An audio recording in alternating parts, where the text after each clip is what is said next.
Basically, we're trying to show up and support people who are struggling with depression, addiction, self-injury, suicide, being able to present hope to them and then to find help for them. And there was probably like a 16-year-old girl who came walking up to the booth, and she was like pretty timid. She basically looked at me and said, I've been here all day and I've tried to come up to the booth a few times, and I finally kind of got up the nerve, and I just wanted to say, like, this thing saved my life. I just wanted to be able to tell somebody who represents what To Write Love is that I needed this at the worst time in my life, and that there was no one else that I felt comfortable sharing this with.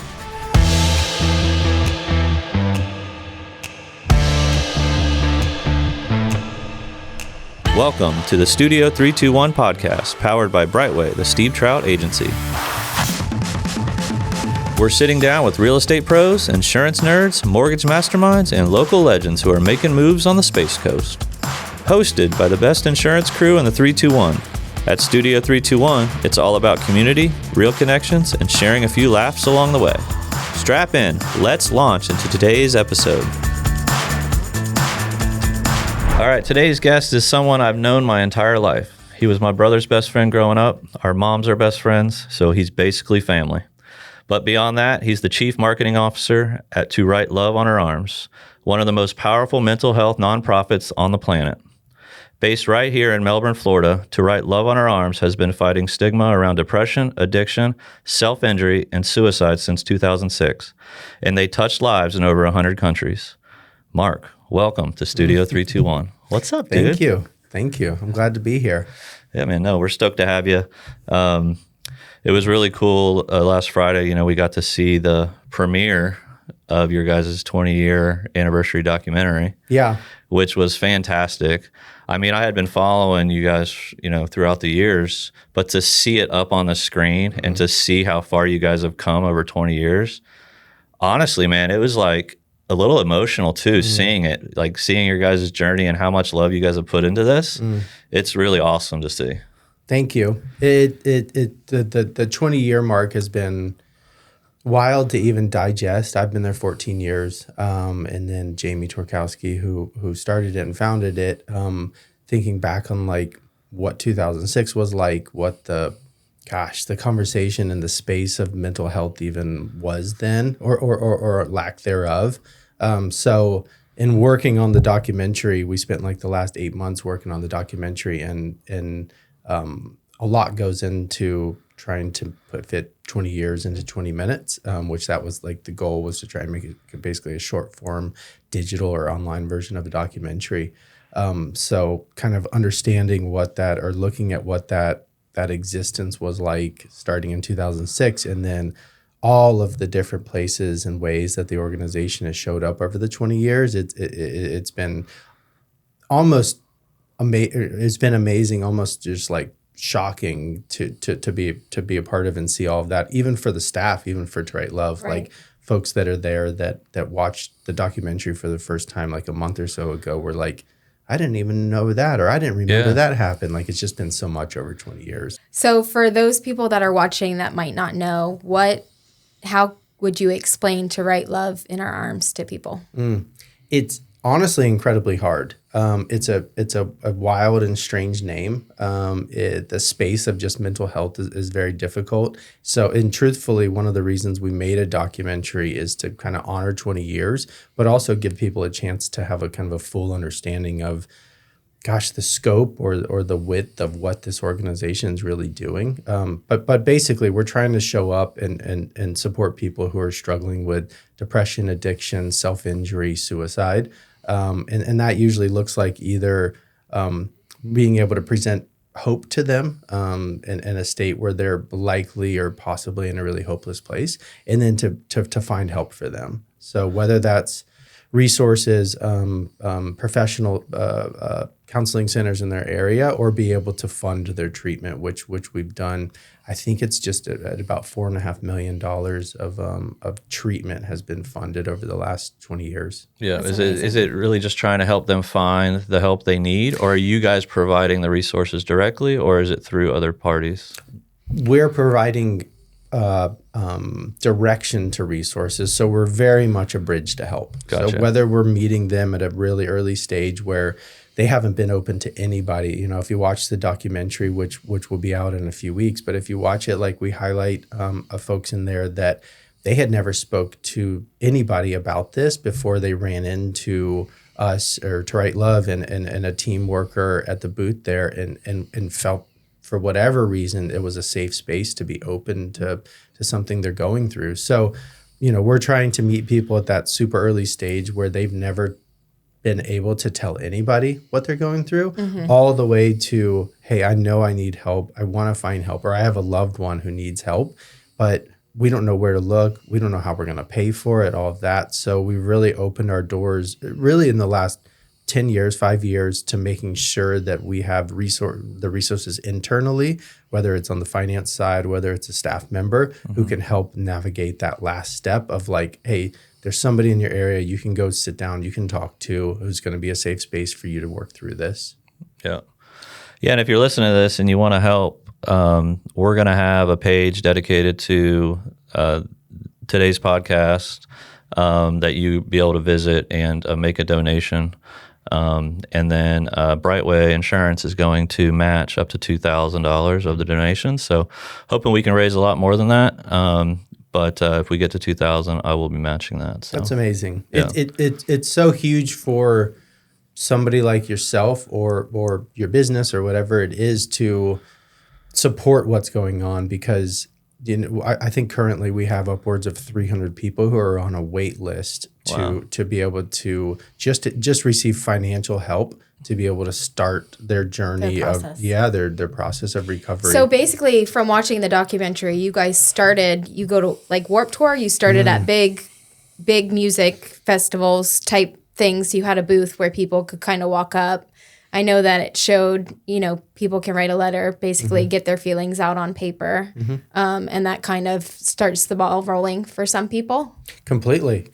I mean, like the idea is meeting people where they're at. So that was a supernatural place where Jamie is the founder and his relationship with Renee, who was the original person that he was just trying to help. There was no intention to start a nonprofit. There was no desire for it to be, 20 years later and global and all that sort of stuff.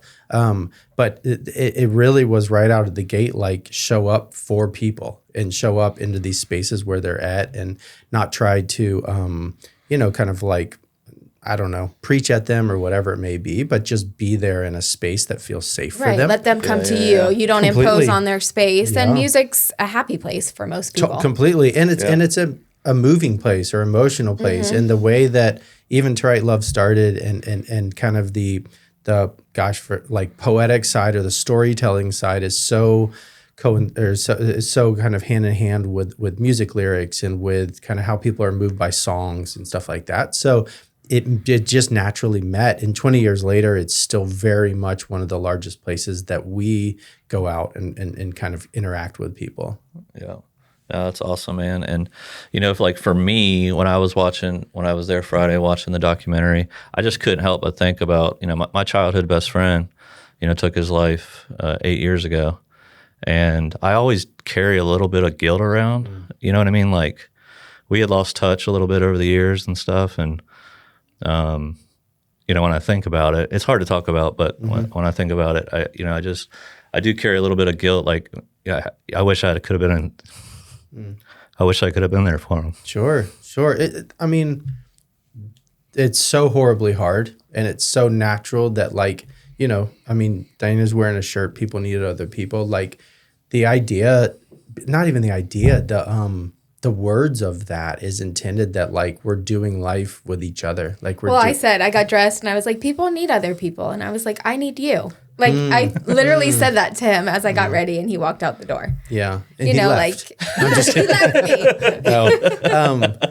It is though. The nonprofit or what To Write Love is, it's not this golden recipe of help or a magic pill or, it's a hard place to, I feel like mental health has come leaps and bounds from where it is. It is more, people accept it more. But it is hard. I've grown up and I've had anxiety my whole life. And to describe to even Steven about it, like, people don't understand it unless they have it. Sure. It's hard, you know, and he wants to be there for me, but he doesn't know how to because he's never experienced it, you know? Yeah.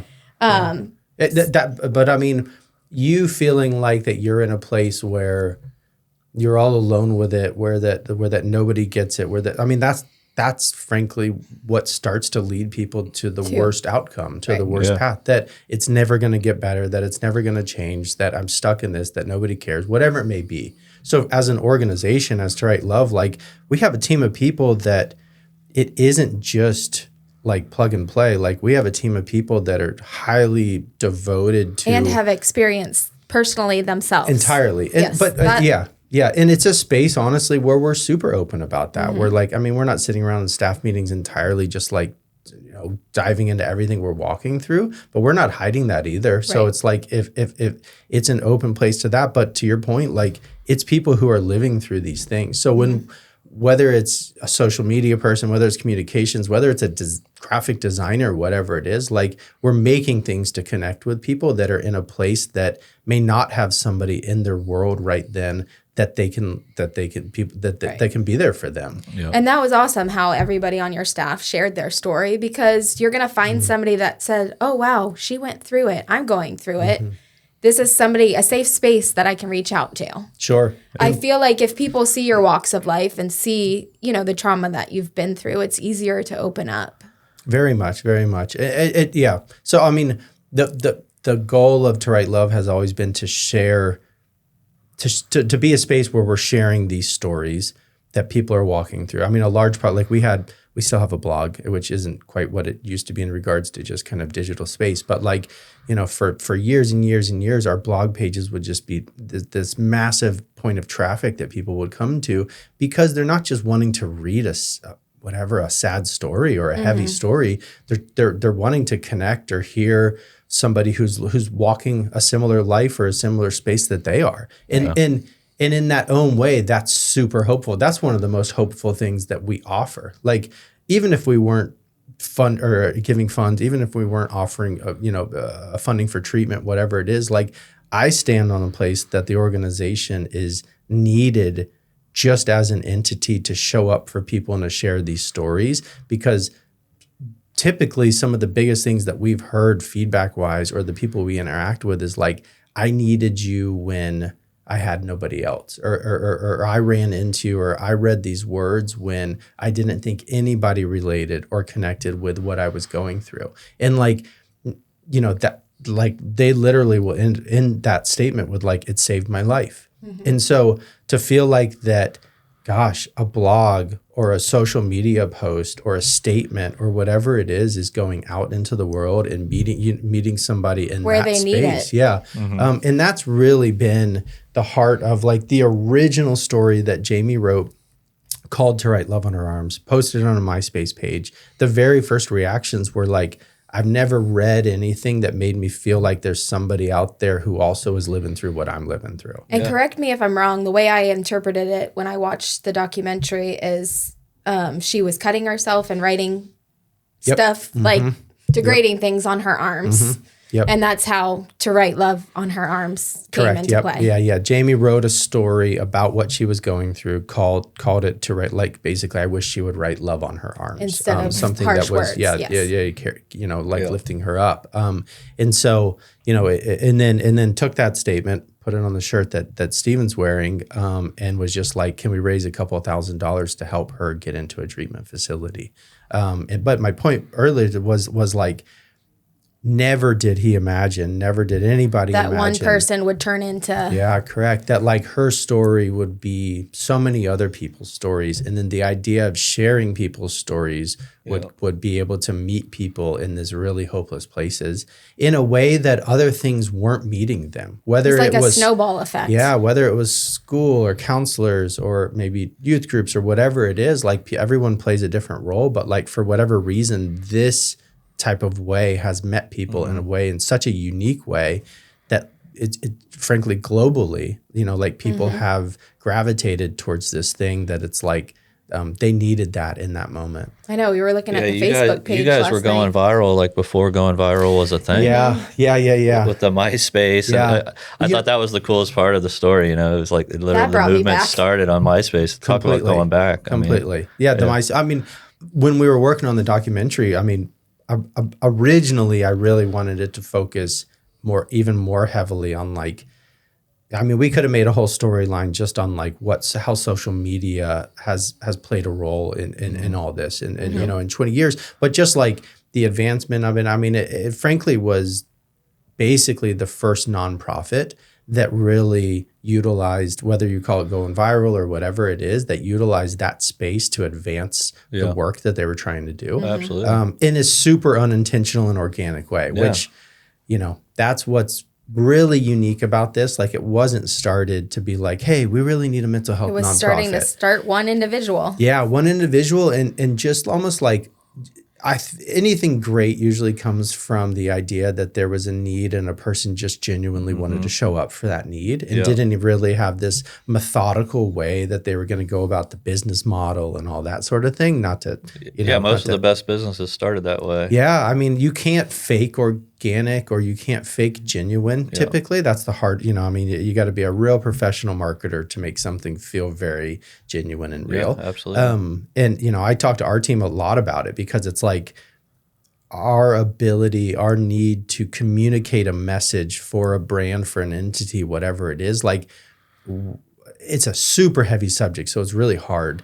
But it's frankly very easy because the story is there, like the meaning is there, the message is there. We just have to curate it in a way to kind of get it out to the audience currently. And that's really been the case over 20 years, like the progression of like, how do you keep meeting people? What is social media like? How do we show up in the space in the right way? You know, there's a million, I could talk about that forever, but. Yeah, no, and I was doing a little research, you know, for today, over the last couple of days on like just checking out the Facebook and all that, and I was really blown away by like a single post. Man, you can like change somebody's lives with a single post. Like you would post something and then the comments would be like basically reaching out for help or like out loud saying, I'm struggling and I needed to see this today. Like that's powerful stuff, you know. Incredibly. And you know, like when you talk about that, I think about that person that's you know, maybe sitting in their bedroom, maybe sitting in their car by themselves, you know, like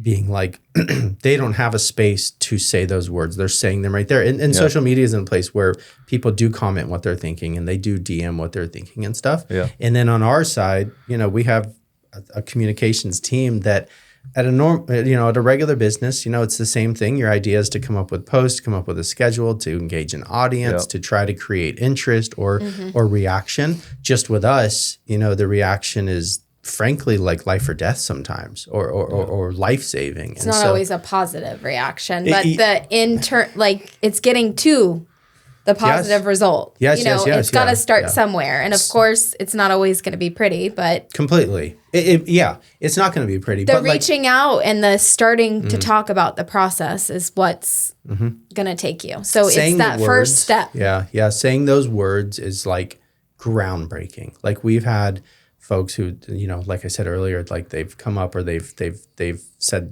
this was the first time I ever felt like I could even say those words. Like, and that starts the road to recovery. Like that starts the road to help. And like I said, I mean, I feel like if that were our sole mission alone, it would be infinitely worth it. You know, being a male myself, do you find that men have more trouble like reaching out or saying I do have a struggle or an issue? Or do you think it's pretty equal on both? Like, to me, I would think that men are like keeping it in and not. Are you comparing this because I'm an open book and you're a closed book? Exactly. He's saying he's got a lot to say to you, is what he's saying.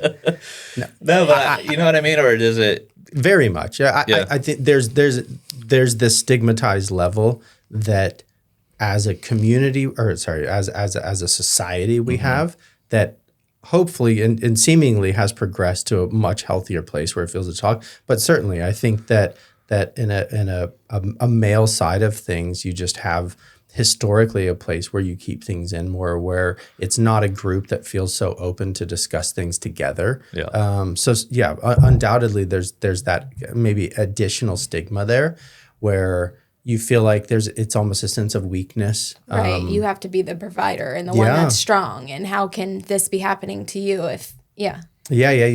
So, I mean, in our space and whether it's like our social media community or at events or something, it's a really healthy amount of males who show up and are willing to, be open or just find it as like kind of a little bit of a safer space. Yeah. But I don't think there's any doubt that there's that kind of extra weight or stigma to just kind of like carrying the burden on your own, as, we do with a lot of other things. Yeah, absolutely. So as the executive producer of the documentary, you had to condense 20 years into what was, I think, 25 to 30 minutes. Talk about that. Like, what was the biggest challenges you guys had to kind of put this together and make it flow? Yeah.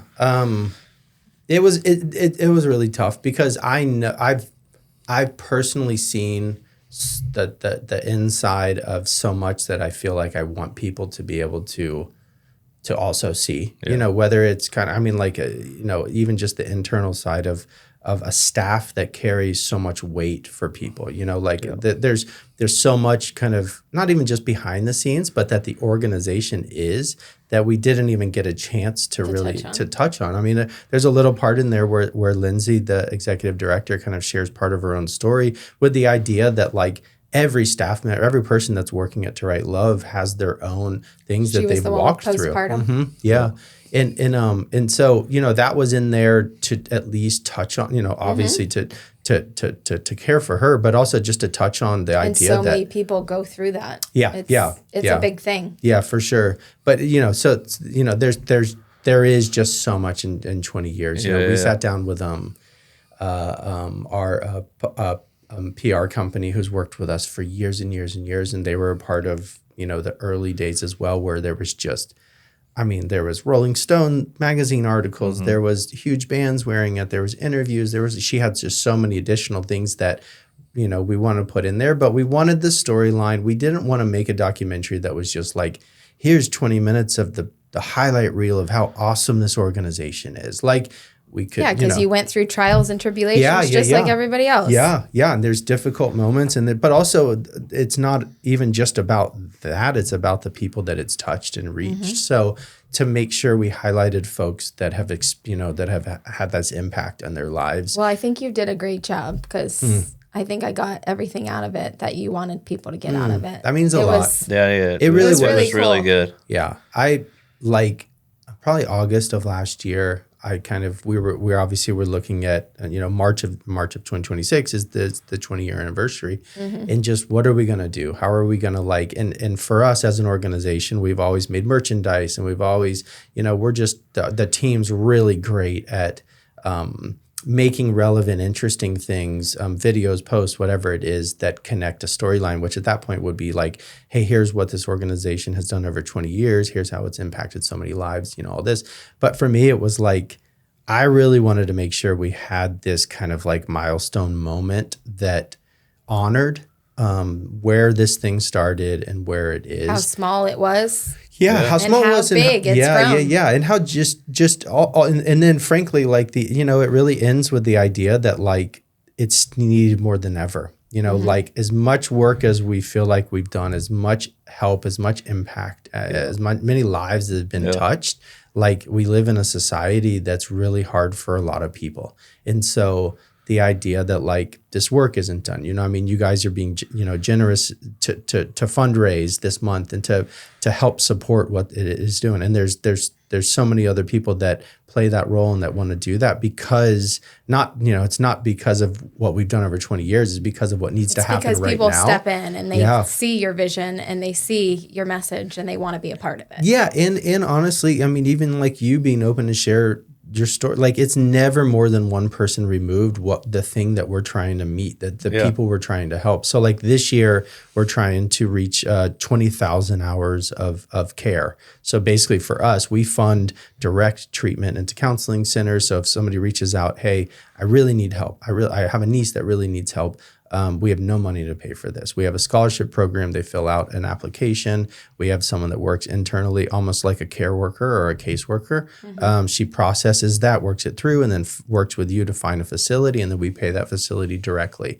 We also have peer support groups where that people can meet as a group about a subject matter that are led by someone who's trained to handle that. So care for us in trying to reach this 20,000 hours of care in our 20th year, I think it's 3 or 4 times the amount that we fund on a yearly basis already. But we just made this massive goal because we're like, we're just going to tell people that, like, if you want to help this, if you want to support this, like, this is the need that's out there. Like, and May is mental health month. Correct. Yes. Yep. So like you guys, we have other entities, other people, other organizations, companies that are like, hey, you know, this matters to us all year, but this is a special time to make noise about it and to make it a spotlight. And also just to realize like, hey, we have this business and this product that we offer to people that we care for, but this is kind of an additional way that we can really show up in our community or whatever it is. So, yeah. You never know what anybody's going through. So just a hi or a smile or a, hey, how's it going today can change somebody in that moment. Undoubtedly. Yeah. We see it a lot, honestly, with people wearing the shirts. Like if you go out in public with a shirt like that, you know, you will have people interact with you because it's like they're in their own space mentally and they see those words or they see a certain statement that like, you know, you matter very much. And it's just like, you know, you'll get like, oh, thanks, as you're walking by and you're like, what is that person talking about? You're like, I forgot I'm wearing the shirt. Yeah, correct. So it's like, it's these conversations that are walking around that are meeting people where they need to be met. Yeah. I think we'd be remiss too, man, if we didn't mention one of the guys from the documentary, Chad. What an awesome dude.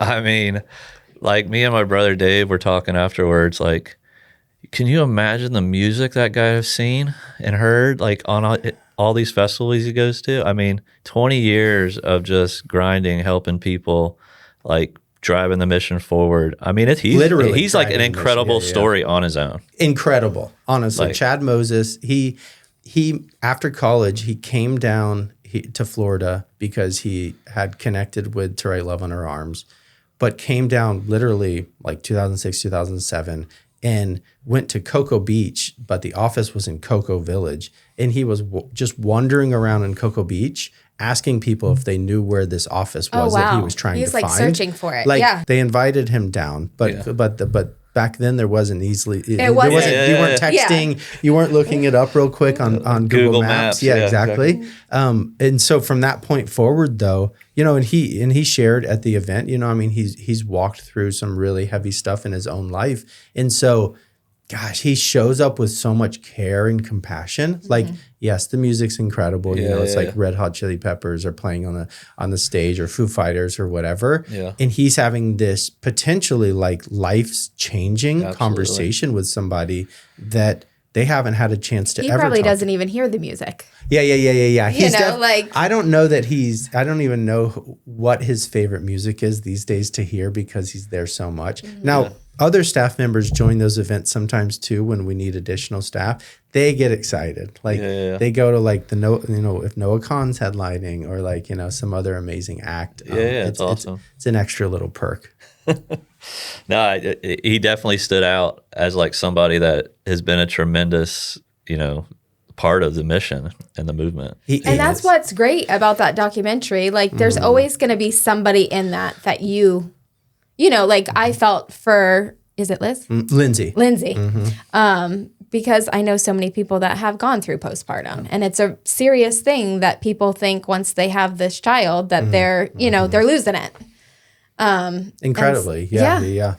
I mean, you got a new human you're taking care of and you have all the stuff you're battling in your head. And that's why I like the documentary. There was so many entities that people could connect to or, you know, one little thing that somebody's going through. And hopefully, I mean, like even like that, like again, like the organization has been about trying to connect people living through stories and sharing about their stories in hopes that it meets people who don't feel like there's anybody who can relate to it. And then they're comfortable to share Completely, their story. absolutely. So whether they reach out to us, I mean, our very first kind of goal is to say, is there anybody safe in your world, and an aunt, a friend, a teacher, whatever, that you can just be open with, that you can say to them what you just said to us, because we need some, we can't be there in your life, in everybody's life physically. And so we want to make sure that they kind of find that safe opportunity. And if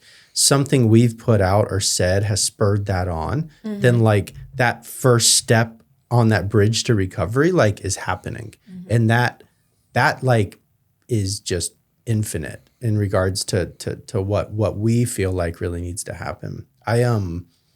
One of the first events first like music festivals that I went to and worked was out in California. There's the band Switchfoot that has a really was the original band that wore the shirt on stage and kind of like helped set the whole thing. They put on a local event in Encinitas, California. And so I was working our booth one day, and you interact with people that are just excited you're there because it's weird. It's almost like a cultural, like, I love this brand or I love this thing. Yeah. But they really don't know the story right away. Yeah, or maybe it hasn't hit them in that heavy way, but they know it's nice and they know it's caring and they love kind of like representing it. And then you have other, so like you have people that are like, what is this thing? What are those words, to write love on ours? What does that even mean? And then you spend like 5 minutes trying to explain to them kind of what this is and the mission. And so you interact with all kinds of people at a event like that. And I was standing at the booth by myself, kind of like the day was winding down a little bit and there was less people. And there was probably like a 16-year-old girl who came walking up to the booth, and she was like pretty timid. And so just let her come up, and she basically looked at me and said, I've been here all day and I've tried to come up to the booth a few times, and I finally kind of got up the nerve, and I just wanted to say, like, this thing saved my life. Like, I just wanted to be able to tell somebody who represents what To Write Love is that I needed this at the worst time in my life, and that there was no one else that I felt comfortable sharing this with. And I looked at her, and she had scars on her arms, she had scars on her legs, and she was this young girl that had lived through so much already, but just wanted to say that, because this thing, almost like going up to a musician that got you, their music got you through this heavy thing because of the words, because of how it made them feel, whatever it is. It was that similar thing. And that was all she wanted to say. And I interacted with her a little bit more, and she walked off. But, that it's for her to be able to say that. For her to be able to say she that. She thought about it all day. And for it to have meant so much to her. And I didn't want to get any more specific than she was already willing to be. But whether it was a blog that she read, or whether it was another music festival that she had gone to, that she talked with somebody, like, she needed somebody to say that you're okay who you are, that we're here for you, that there's a whole group of people who are here for you that are walking through really similar things, and like, you aren't alone.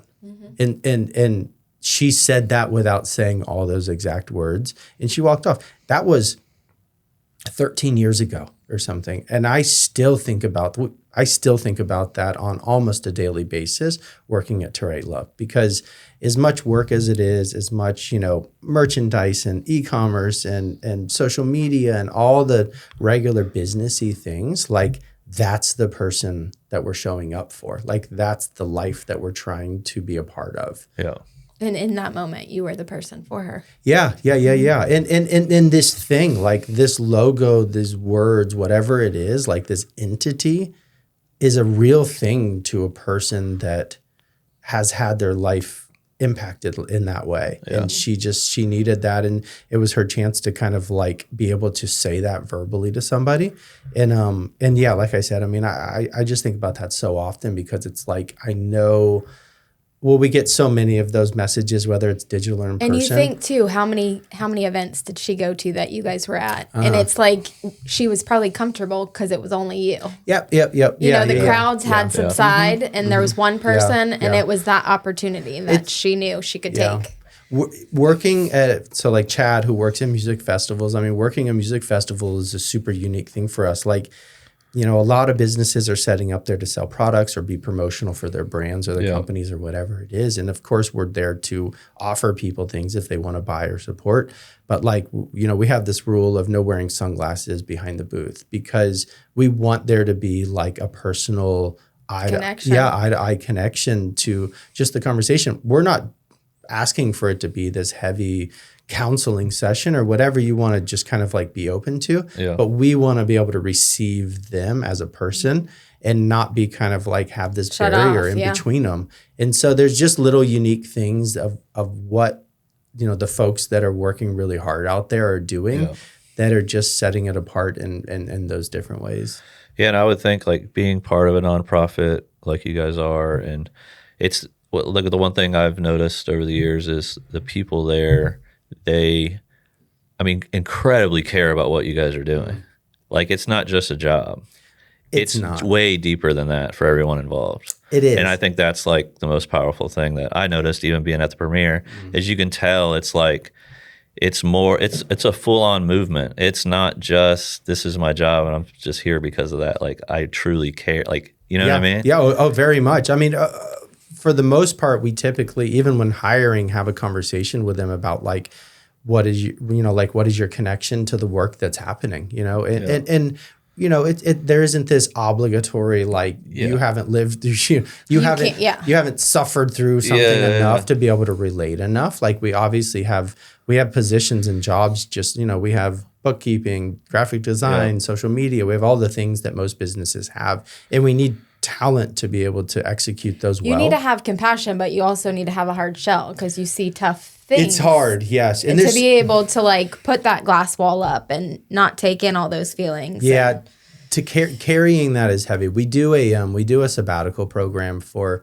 our staff, whether it's 2 weeks or 4 weeks, kind of depending on how long in between you've gone. But really, the idea there is like they need a break, and we need a break. So like, typically, whatever you're working on, I'll bring up like a graphic designer again. Like they're not having to do the daily like interactions with people, but even the words they're working on, the subject they're working on, whether they might be making a pamphlet for a training we're doing on suicide prevention or something. Like that's heavy stuff. I mean, just those words are heavy stuff. Like that's not a common thing people are talking about, and so we really want to make sure that the team kind of is caring for themselves and can keep showing up for the people and make sure that they're not so heavily burdened by the message or by the conversations that it exhausts them, because it for sure can and has, honestly. Yeah, no, it's got to be tough, right? To be carrying around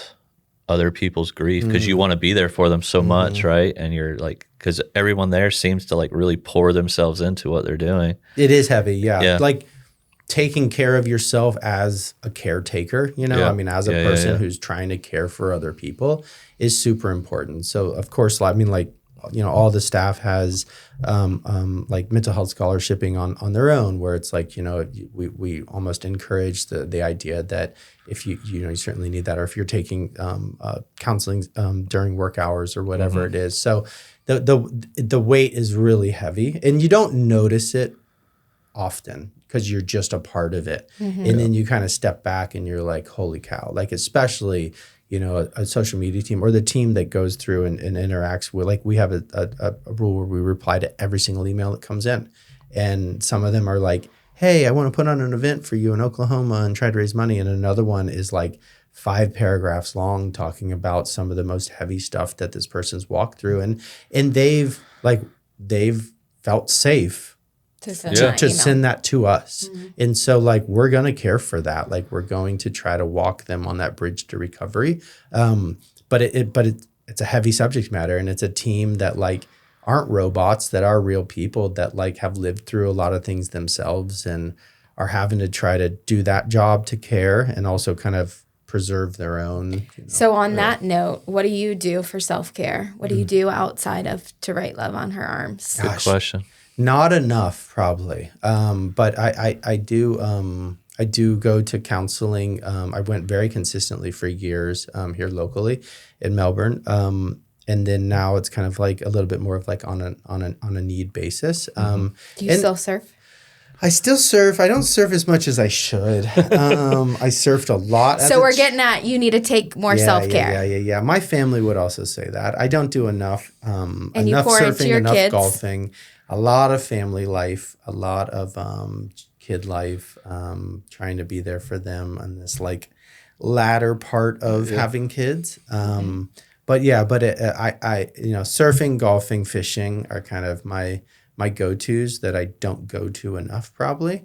And honestly, it is important. I mean, I sit in a lot of conversations and a lot of meetings that may be about finances, maybe about marketing, maybe about whatever, but also are about, like the topics that we're talking about. And I personally walk through or So you're going to leave here and you're going to book your golf session? I hope so. I gotta travel. Got to hold you accountable? I got to travel tomorrow for a couple days, but then when I get home, I'm going to prioritize that. It can be hard, man. 'Cause, like for me too, like with the business, with the kids. I mean, going straight from here to a practice or straight from His here brain to a never game. shuts off. My brain never shuts off for the business. I'll literally have a conversation. I was like, "You're not here, are you?" It's just constant. Like my brain's constantly moving, thinking about all the things that I got to worry about. It's super hard. I mean, like as a dad, as a husband, as a business owner or an executive or whatever it is, like you have so many things you're trying to care for in a responsible manner that yourself, you wear a lot of hats. Your care gets pushed down pretty far. Yeah. And there's a part of our society that would, almost calls you selfish or whatever. If you're as a dad going to go spend time doing something else or whatever. And so like, there's that fine line of showing up for the people around you and being the role that you want to be, but also making sure that you have enough built up, that you have enough energy or enough care to be that person you want to be for them. Yeah. And I struggle with it very much. And I would say that's selfless. Like you have to care for yourself. If you're not here, who's taking your role? Yeah, for sure. Or if you're not your best person, right? Like that's a bummer for everybody around you. Yeah. So I know. I always tell him my goal as a person is to grow and evolve and change. I'm not going to be the same person I was 10 years ago. Like that's our goal in life is to keep being a better person. Yeah. That's hard to wrap your mind around though sometimes too. But I know, but taking care of yourself comes first. Yeah. It does. I'm going to tell Tara. She's teaching me that. She's preaching. Well, I tell him all the time, like all the things, if you're not here, all the hard work that you put into building this business and growing your name and what is it? Yeah. What did you work for? Completely. Yeah. So being the chief marketing officer, how is it different marketing a nonprofit versus, a for-profit company? I think there's a lot of similarities. I mean, if the main goal is to try to reach an audience, whoever that is, or however you've defined that for the thing the mission of your business, the mission of your organization, the product that you're offering. I mean, we do a lot of facets that you would do at any business. We have a team using Klaviyo email or Sprout social media, and scheduling and replying to comments and posts, and you're trying to find ways to engage in the current kind of like digital space that is marketing. So I think there's a lot of similarities in regards to like how you're doing that. For us, for the organization, it's very much like it has to be rooted in the real side of who we are. Like it's almost like pick your lane and stick with it, especially if it's working. And like for us, it's very much like having these real conversations and telling these real stories. And we found that not only just connects with people in a real way, but really serves the mission of what we're trying to do in regards to presenting. So does any of the money that you raise, it solely goes to the people that you're taking in for help? How does a nonprofit company, like how do you get, obviously a Google or Amazon or something has way more money to market their company than a nonprofit. So how does Does that make sense? Yeah, it does. I mean, I guess if we had more money, we could market in potentially a bigger, stronger way. But it's kind of like a word of mouth trickle almost. Yeah, and so much of it is just organic. I mean, we have a team of 2 people that can put together posts that absolutely get 1 million views. So money doesn't so really it's like matter. And we don't. We operate on a pretty limited budget. So the idea that you're a small business or you're a small entity or whatever, and we're backing up for a second, we're super lucky that we have a really healthy following. Like what transitioned from MySpace, a following from MySpace transitioned into Facebook. And then, that's like 1.5 million people who are followers or likes or whatever you call on that page. And then Instagram, we have 350,000 people. So we have a healthy base that we're talking to. And that makes it easier to almost like get the ball rolling in regards to your posts, in regards to your reach. But we have a team of people that, I mean, frankly, they're younger and they understand, understanding the space. I mean, it's evolved and changed so much from the original, 20 years ago was till what it is now. And we're not doing TikTok dances. You got to know what your brand is and kind of stay in your lane. But we find content that makes sense. We find trends that make sense on TikTok that work for the messaging or work for the objective that we're trying to create on that platform. And that platform is different than Instagram, which is different than X, which is different than Facebook in regards to the types of words you're saying, or even just how you're saying them, the imagery or the videos or the short form or longer form. So we deal with those meetings, and we have a really advanced team that really understands the spaces really well. But then you have to implement what is it we're trying to make in that space. So I mean, to answer your question, I don't know that it's I don't think it's a whole lot different at all than promoting a business or promoting an e-commerce store. I mean, we have an e-commerce store that we want to drive traffic to all the time, and they can buy shirts, and that helps support the organization. Yeah. And we have to do that in the same ways, and we deal with meta ads and all of that, just like everyone else is. But the words we're saying, the way we're trying to pull people in, I'll just say real quick, one of the best ads we had running in a recent time over the last few months was one of our shirts, and it was an eye-catching image, but it was one of the first times in a while we've run an ad that just was really message-driven about when you buy a shirt, this is what happens.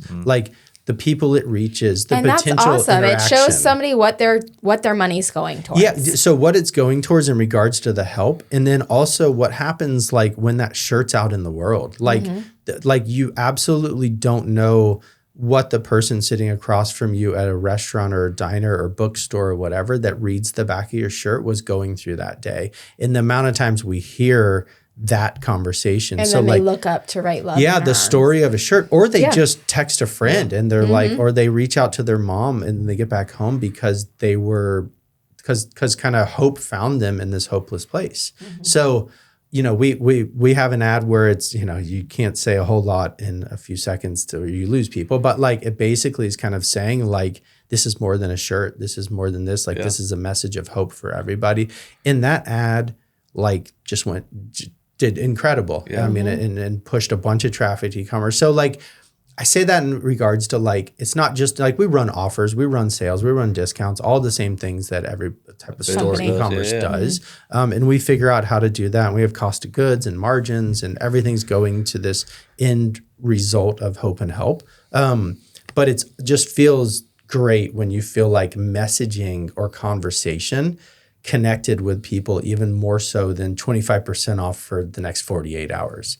So, in regards to marketing, that, having a real story, having a real genuine impact. And I get that every business doesn't have they're not doing potentially life-saving or life-changing work, but they're typically something you can lean into that's real or genuine in regards to what you guys are doing that sets you apart. Yeah, market your story a little bit. Yeah. And that for us, I tell our team a lot, it's really hard. The conversations are really hard that we're having, but the ability of where we are with marketing and the story and the messaging that we have to work with is a lot to work with in regards to like pulling an emotion or connecting with people when that's what everyone's trying to do digitally. Yeah, like in my industry, in the insurance world, I mean, I feel like my industry doesn't do a good enough job of telling the good stories. You know, you just hear so much negativity in my business. But man, we help a lot of people. This industry helps a lot of people, you know, at their time of need. You know, granted, and we should, because they're paying for it. You know what I mean? It's part of our contract. Like, we should be showing up for these people when they need us. But those aren't the stories that usually get told. It's usually the negative ones around insurance, right? And Completely. So from a marketing aspect, you know, it's something we're trying to do here at this agency is like tell our happy stories and you know what I mean? And not even just happy stories, they're real, you know, like they're real stories. Authentic. Yeah. And this it's like situation happened to somebody. correct. They went through it. Yes. And like they came out on the other side. Yep. And we walked through them and here's how that looked. I mean, like if you're really doing a service or a product that you're genuinely trying to meet people, help people, better people in their lives in some way. Like there's endless amount of storyline there to dive into. Some of it may feel boring. Some of it may feel exciting. Some may work and may not. And we have tons of posts that fall flat. You know, I mean, that's obviously just the idea of like. Well, that's part of the social media game, and you're probably only going to get it right 5% of the time. Correct. Yeah. But like you start to see what works and what doesn't, and what worked 2 months ago doesn't work anymore. Like it's always changing, and never, evolving. Never is there a more ever moving or a moving target than what's working on social at the time, especially on the organic side. Yeah. But I think if you're leaning into special moments or things that set you apart in that way, like that's a storyline that most businesses can really relate to. But it's easier to always kind of go back to like price point or value or something like that, which of course is a sets you apart in that unique way. But I just love when a storyline or messaging or something unique about the thing really ends up connecting with people, because that just seems to grab people for not just that flash moment, but a lot longer. Yeah. Well, awesome, man. Anything else you want to touch on before we start to wrap up? No. I do want to remind everybody that we're going to have a link underneath all of our posts for this podcast on the YouTube channel, Apple, Spotify, all that. You can find a link in the description.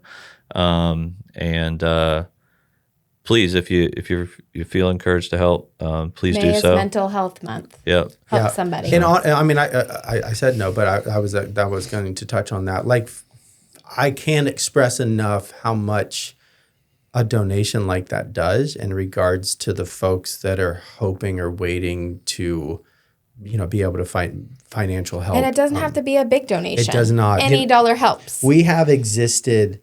I you know, sometimes I jokingly say this, but it's you know, the real side. We've existed for 20 years off of like $25 increments, whether that's buying a t-shirt online or whether that's, you know, hey, I want to give something. Like we are a nonprofit that that has solely existed off of everyday giving or everyday participating in the help financially in these very kind of, I don't want to even say small, because that's a lot, you know, giving is a lot to anybody, but they're in places where it's like, this has been built by the people who want to make sure that this keeps showing up. And oftentimes the people who are supporting it are also people who need to be supported by it. Like we don't typically have like this massive donor base or these huge entities that are financially supporting it. You know, like we're based out of little old Melbourne and little old Brevard County,